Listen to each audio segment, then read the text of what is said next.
Nomor 1. Menentukan bagian janin yang berada pada kedua sisi uterus pada letak lintang merupakan pemeriksaan Leopold ke A1, B2, C3, D4.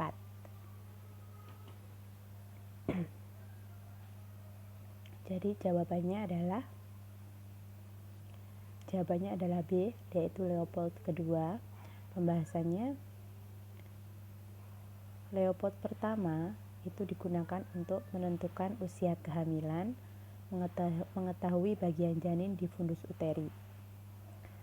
Leopold ketiga yaitu untuk menentukan kepala atau bokong janin pada bagian bawah perut dan menentukan apakah bayi sudah masuk PAP atau pintu atas panggul.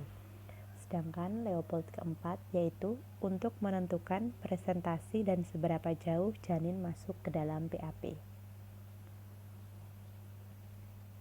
Oke, lanjut.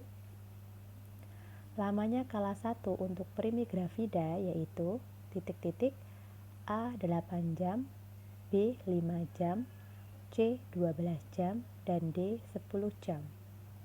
Itu ada 2, primigravida dan multigravida. Jadi jawabannya untuk kala 1 untuk primigravida yaitu jawabannya adalah C 12 jam dengan pembahasan lamanya kala 1 untuk primigravida adalah 12 jam, sedangkan untuk multigravida adalah 8 jam. Oke, next. 1. Pembukaan serviks secara bertahap. 2. Pembukaan serviks kurang dari 4 cm. Kedua tahapan persalinan di atas berada pada A. Fase laten, B. Fase aktif, C. Kala 1, dan D. Kala 2. Jadi jawabannya adalah A. Fase laten. Pembahasan. Fase laten adalah fase dimulai sejak awal kontraksi, pembukaan serviks secara bertahap, pembukaan serviks kurang dari 4 cm, dan biasanya berlangsung hingga di bawah 8 jam.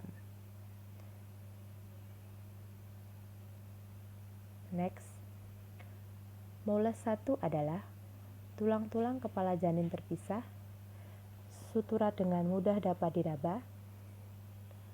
Tulang 2, kepala janin saling bersentuhan. C. Tulang-tulang kepala janin saling tumpang tindih tetapi masih dapat dipisahkan. D. Tulang-tulang kepala janin saling tumpang tindih dan tidak dapat dipisahkan.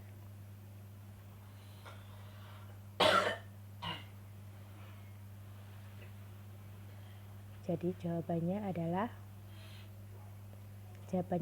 B. Tulang-tulang kepala janin saling bersentuhan. Pembahasannya, moles 0, tulang-tulang kepala janin terpisah, sutura dengan mudah dapat diraba. Moles 2, tulang-tulang kepala janin saling tumpang tindih tapi masih dapat dipisahkan. Sedangkan moles ketiga, tulang-tulang kepala janin saling tumpang tindih dan tidak dapat dipisahkan. Next, pertanyaan selanjutnya.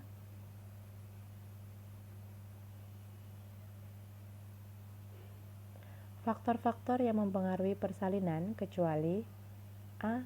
Tenaga, B. Jalan lahir, C. Janin, dan D. Lingkungan sekitar.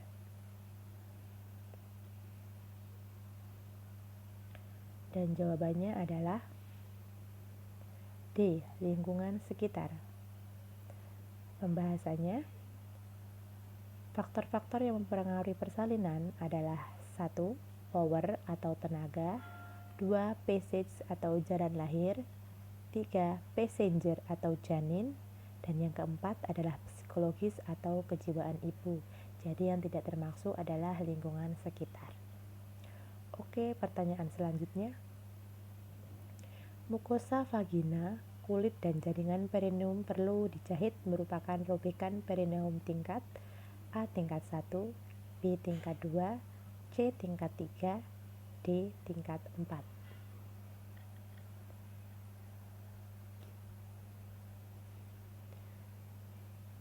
Dan jawabannya adalah B, tingkat 2. Pembahasannya, tingkat 1 adalah hanya kulit perineum dan mukosa vagina yang robek. Tingkat 3, robekan total muskulus sphincter ani eksternum ikut terputus. Tingkat 4, mukosa vagina, kulit jaringan perineum, sphincter ani sampai rectum perlu dirujuk. Ini perlu dirujuk ya. Oke, next pertanyaan selanjutnya. Fase dimulai pada hari ketiga setelah melahirkan dan berakhir pada minggu keempat sampai kelima adalah A. Fase taking in, B. Fase taking hold, C. Fase letting go, dan D. Fase let it go. Ayo teman-teman dipikir dulu, coba jawabannya apa? Ya, benar. Jawabannya adalah B. Fase taking hold. Pembahasannya, fase ini dimulai pada hari ketiga setelah melahirkan dan berakhir pada minggu keempat sampai hari kelima. Sampai ke hari ketiga, ibu siap menerima pesan barunya dan belajar tentang hal-hal baru.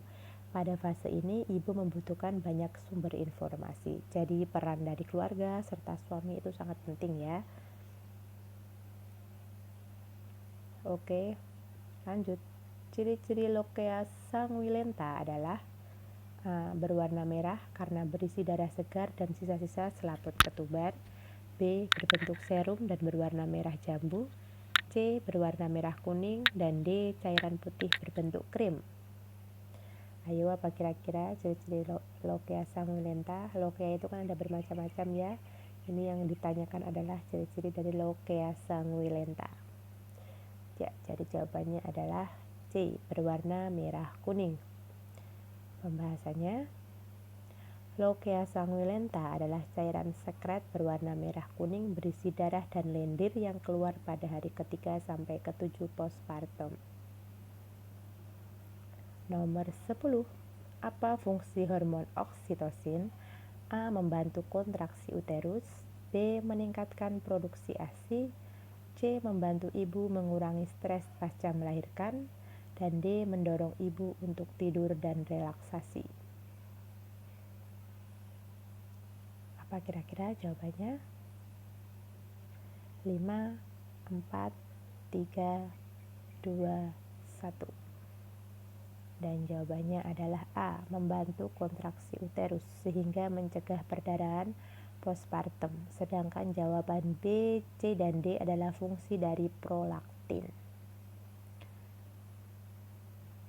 Oke teman-teman, mungkin sampai di sini dulu pembahasan kita kali ini. Jangan lupa like, komen, dan subscribe agar aku bisa lebih semangat lagi membuat soal-soal untuk kita bahas bersama. Akhir kata, sampai jumpa di video selanjutnya. Salam ASN.